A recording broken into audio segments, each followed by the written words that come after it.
Hi, welcome to Lesson 2.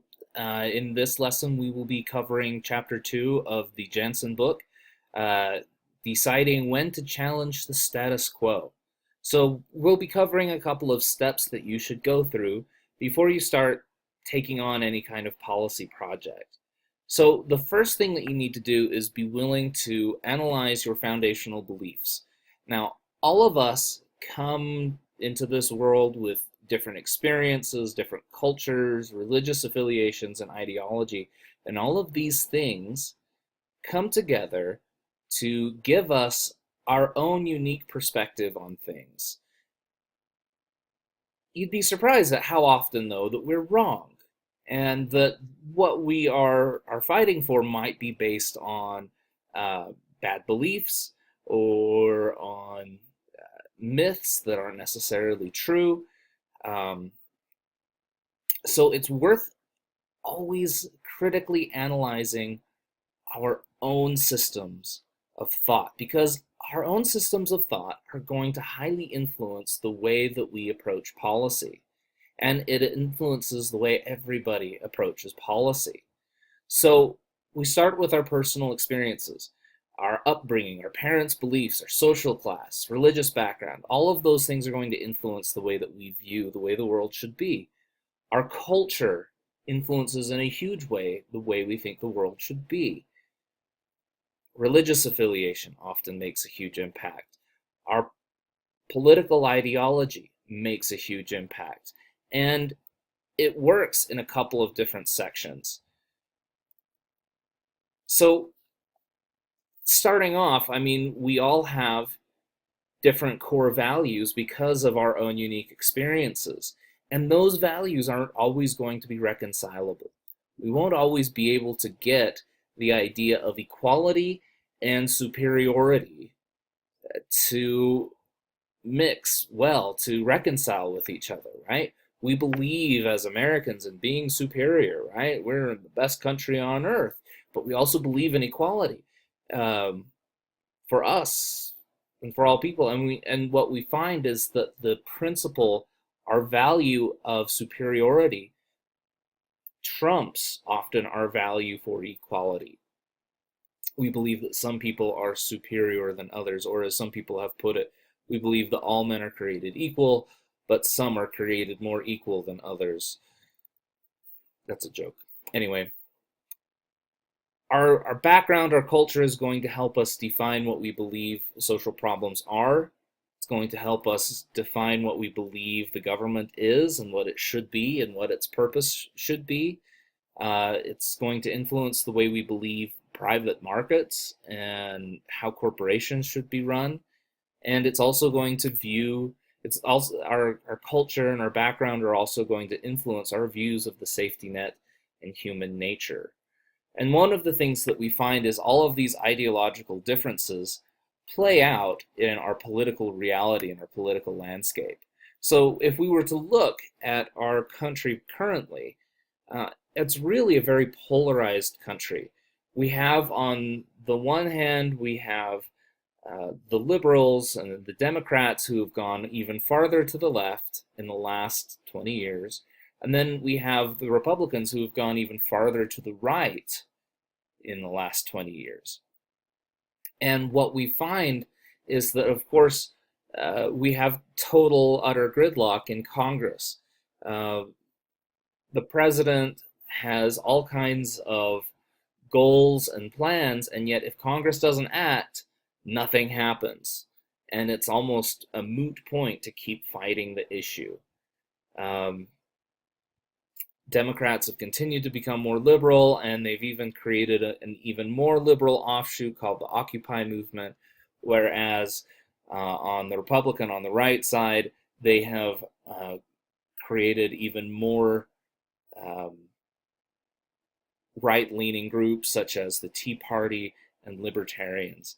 Um, at the time of this recording, 2016, we were looking at the presidential race where the Republican and the Democratic presidential nominees, neither of them seem very, what's the word?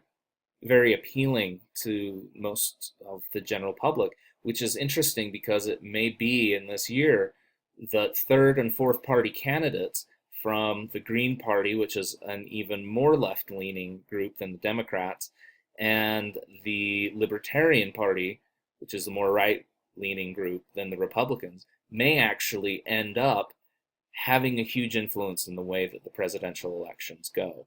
So we can see that all of these different influences that we have are going to put us in a particular situation where we will fall in line likely with this political spectrum somewhere, and that will guide the way that we work and the way that we view policy. So here's one of the things about being a social worker and working with policy is that doesn't matter who's in charge, doesn't matter whether your senator or your representative is a liberal or a conservative. As a social worker, you've got to be able to find common ground. And so what we're going to cover next is how is it that we find common ground without actually giving up our code of ethics. So our first guideline, acknowledge that some policy issues are complex in nature and will not lend themselves to consensus. We're not always going to agree on things. It's just not going to happen, especially when we look at things like, say, gun control. We're not all going to agree on what is appropriate gun control and what is not. And that will be largely influenced by our own background and our own culture and values. Guideline 2, identify commonalities if they can be found, such as goals of reducing poverty, improving health, cutting the rate of suicide, cutting healthcare costs, or reducing, we have a common goal of reducing mass shootings. Am I wrong? Right? We all want to reduce it. We may not agree on how, but we do have that commonality. Guideline 3, don't write off specific solutions, but listen respectfully to those that participants identify. So yeah, listen to what people have to say. Look at the different merits of what their arguments are. Guideline 4, identify and specify research information about the effectiveness, cost, or other likely outcomes of specific remedies to the problem at stake. Do your homework. Check out what's happening in other countries with gun control, or what's happening in different states with different gun control laws. Look for real live data. Without good data, you're not going to have a good report. Engage in respectful debate that does not negatively characterize opponents' personal character, morality, or intentions. So don't use the old ad hominem attack. This is something that we find going on currently in presidential elections and with our current president. Ad hominem everywhere. Well, if we guilt them by association, well, this person was associated with this group, therefore they're evil and unfit to be president. Or this person was born in this country and therefore is unfit to be commander-in-chief. However it is. The point of it is don't use ad hominem attacks because they make you look weak. And it's bad reasoning. All right. Guideline 6, ascertain if compromise is possible that split differences between contending factions. So look for places where we can find areas to compromise. Guideline 7, don't assume that policy advocacy is not feasible because different people have different values and points of view. So essentially what that's saying is just because there's not going to be total 100% agreement all of the time doesn't mean don't try. To think that this is a black and white zero-sum game is a mistake. Policy tends to be slow. It tends to change very slowly. It tends to require a lot of work. So it's worth trying even if we don't all agree.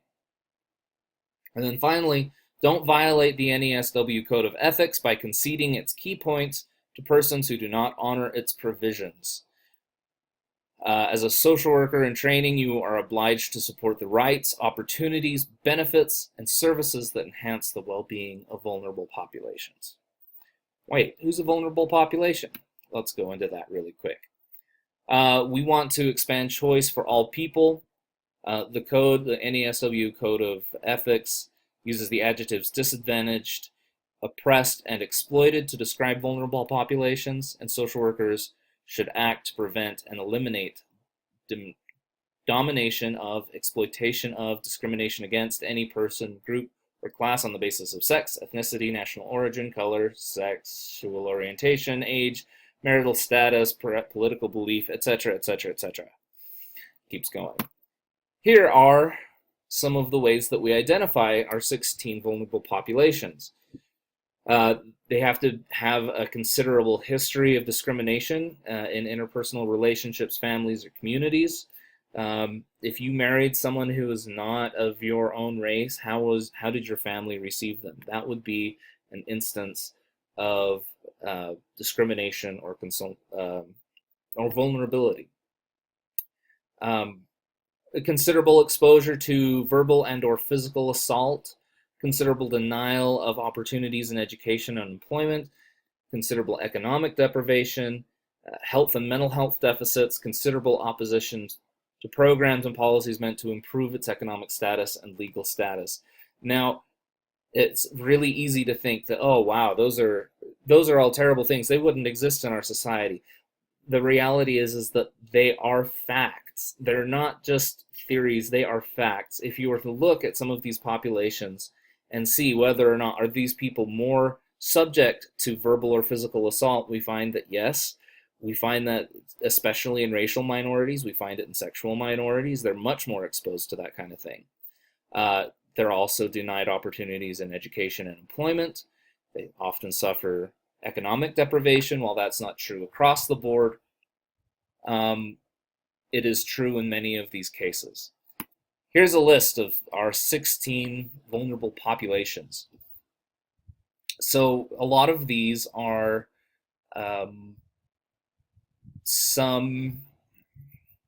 this is somewhat intuitive. These are the kinds of people that we might think of as vulnerable. I want you to keep in mind, though, some of the people that are included in this list. So LGBTQQ, lesbian, gay, bisexual, transgender, queer, and questioning people. So anyone who has any kind of sexuality that is different than what we might consider the norm would be in that group. Also, some white ethnic Americans are considered. One of the groups that comes to mind would be Bosnian refugees. They're very white. You would not be able to distinguish them from non-Americans until you heard them talk, but we do find that they suffer considerable discrimination and vulnerability in our society. So we need to understand why this is important.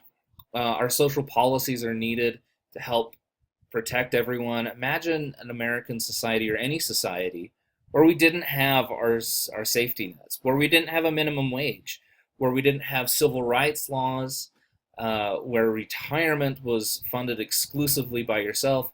We would find over and over again that people are dying younger, and all we have to do really is look at our history and show that that's the case.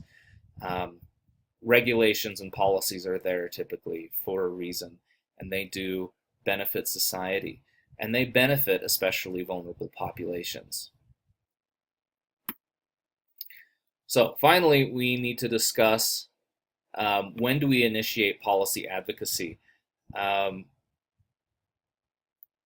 going to skip this slide because this is how you should decide, especially when it comes to your upcoming project. Use ethical first order principles. Whenever you see someone's rights violated, social justice is violated, any of those kinds of things, that's your first priority. Next is use evidence-based research. Make sure that if you are going to undergo any kind of policy change, that it's clear that you have some sort of scientific backing that policy A is better than policy B or vice versa. And then finally consider how pragmatic is it? Is it going to be very possible for you to actually take this on? Do you need to set up a foundation or a group that will help you? Do you need to join another group that will help push this policy project along?